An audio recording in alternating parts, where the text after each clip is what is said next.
Hello everyone, good day. Today is a brand new episode of Brain Blitz TV. Nursing in 15 minutes, what's in must come out and what's out must come in. And of course, our focus today is about chains of infection. So we'll have to discuss what are these 6 chains of infection. Of course, this is going to be one way of addressing the emergence of this coronavirus infection here in the Philippines and also in the entire world. That's why the World Health Organization has declared that this is already a worldwide pandemic. But before that, let's have this first.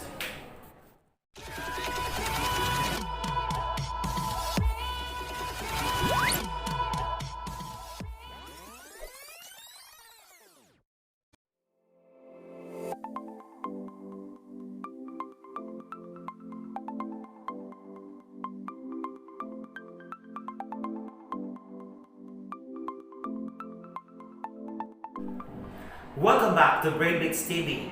Nursing in 15 minutes. What's in must come out and what's out must come in.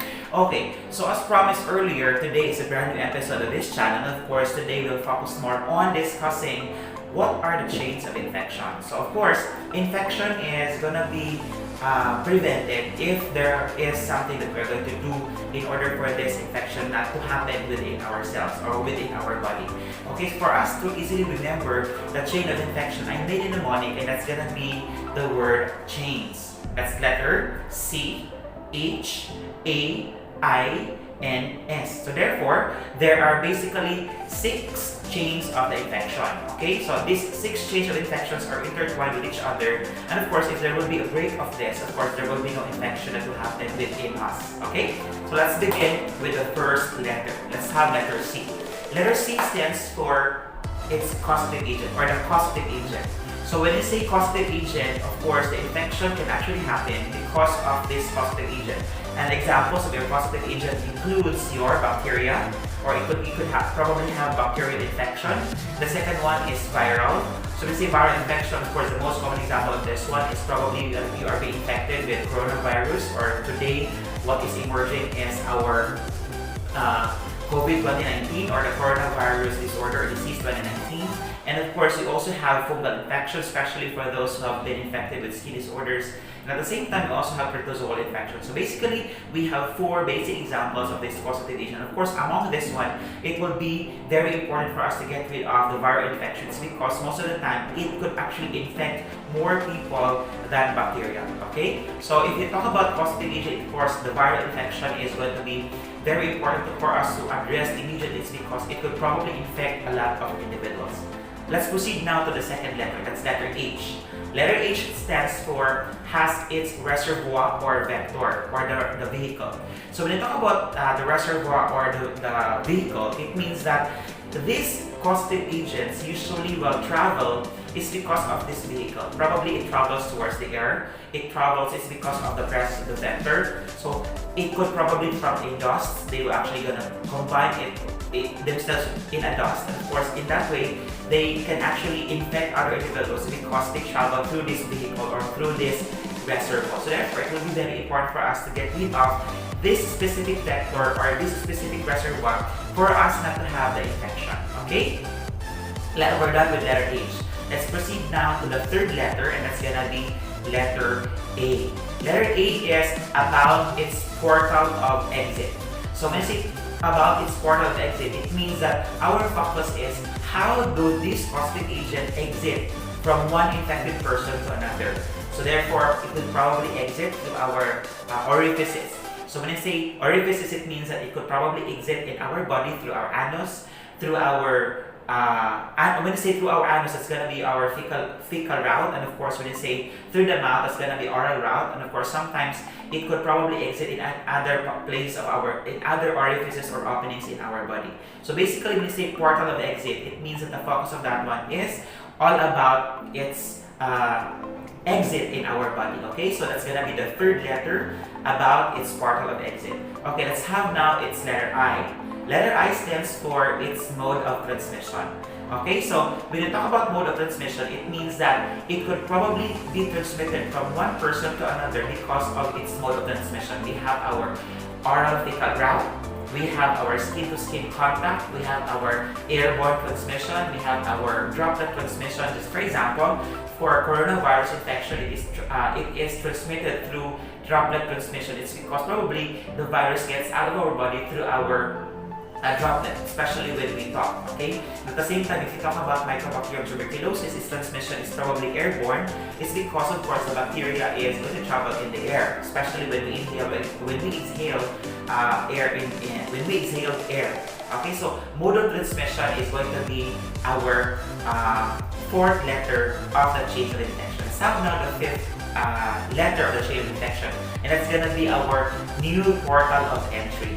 So when we say new portal of entry, it means that our focus is about the entrance of the microorganisms, either bacteria, virus, or the protozoa inside our body. And of course, when we talked about its portal of entry, of course, our first line of defense is an intact skin. So therefore, there's a possibility that our skin is going to have lesions, so therefore it could be a portal of entry. And aside from that, all our orifices could also be a portal of entry. So therefore, we could actually consider our nose, our eyes, our ears, our mouth, our urethra, our rectum or the anus is also going to be serving route for possible mode of entry. Okay, so that's going to be our letter N. That's new portal of entry. And of course, lastly, that's letter S. The sixth one is our susceptible host. So when we say susceptible host, that's going to be us. So when we say susceptible host, it means that these are individuals or these are people who can be infected because of the status of their immune system. Because of course, our immune system plays a very vital role when it comes to preventing infection. Okay? So basically, when you talk about susceptible host, it could actually be us, especially if we have a weakened immune system. So therefore, it will be very important for us to remember that we have to take good care of our immune system. Therefore, we have to make sure that our immune system is functioning properly. Okay? So those are the 6 chains of infections that could probably make infection set in our body. But of course, if you will be asked, which among these 6 chain of infection is the weakest? Okay, so if that's going to be the question, the weakest among the 6 chain of infection is mode of transmission. It's going to be our letter I. It's mode of transmission. Okay, so when I talk about mode of transmission, it means that you'll only do something that's considered to be our universal precaution, and that's going to be our medical hand washing. So when I say medical hand washing, it means that it is the most important procedure that we're going to do in order to get rid of the possibility that you will be infected with any microorganisms. It could be probably bacteria, virus, or protozoa, or a fungal infection. So if we are going to perform our hand washing habitually or perform it regularly, it means that we are going to get rid of the possibility that we'll be infected with any infections that might actually infect us. Okay, so as what I mentioned, its mode of transmission is the weakest among the 6 chains of infection. Okay, let's have a revisit, or let's review or recap the chains of infection. Let's have now letter C. The first one is letter C, and it's going to be your causative agent. Okay, as what I mentioned, causative agent is either viral, bacterial, or protozoal, or fungal. Okay, let's have now letter H. Letter H stands for has its reservoir or the vehicle. Letter H has its reservoir or vehicle. Let's have now letter A. Letter A is about its portal of exit. So letter A, about its portal of exit. Letter I, it's about its mode of transmission. Letter N, new portal of entry. Letter S is susceptible host. So therefore, as what I mentioned, this chains of infection is very important for us to stop in the middle, and that's going to be the weakest portion of the chain of infection is its mode of transmission. It's because without its mode of transmission, it means that there will be no infection that will happen within us. Okay? Thank you so much for your continued patronage. Of course, I hope that you're going to continue subscribing my channel. And for those new to this channel, please make sure that you're going to subscribe this channel. And of course, don't forget to hit the notification bell for you to be updated of the next videos that I'll be posting in this channel. Okay? Of course, this is Brainblitz TV, nursing in 15 minutes. What's in must come out, and what's out must come in. This is Joseph Abang, your host. Thank you so much. Bye.